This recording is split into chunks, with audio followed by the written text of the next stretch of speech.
ধূলিয়ৰি আৰু এইটোৰ মাত্ৰাটো ব্যাপক বাঢ়িছে।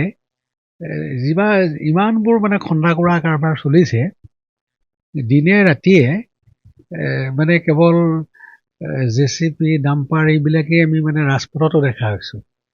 ৰাজপথত ডাম্পাৰ, ভিতৰুৱা গাঁৱত ডাম্পাৰ, আৰু ইয়াতে অলপতে দেখিলোঁ যে আনকি কলিয়াবৰৰ ইৰিগেশ্যনৰ নলাৰ ওপৰতেও ডাম্পাৰ, অৰ্থাৎ নলা ভাঙি পেলোৱা হৈছে।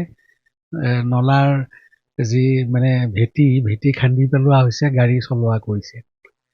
গতিকে চাৰিওফালে এই খন্দা কৰাৰ যোগেদি আচলতে গোটেই ভূগোলটোৱে মানে সলনি কৰা এটা প্ৰক্ৰিয়া চলি থকা যেন লাগে।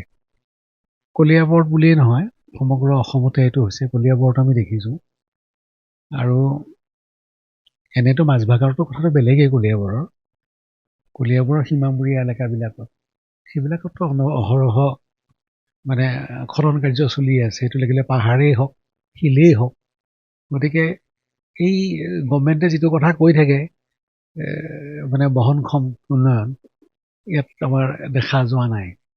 আৰু এতিয়া চালনা এলেকাত প্ৰচুৰ খনন চলি আছে। এইটোতো হকে বিহকে হৈ আছে।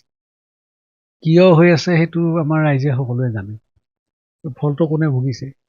শালনাৰ যিটো এলেকাত শিলৰ খনন চলি আছে, কুঁৱেৰী বহিছে, সেইবিলাকতো অতীজৰ পৰা মানে হাতীৰ চৰণীয়া জেগা।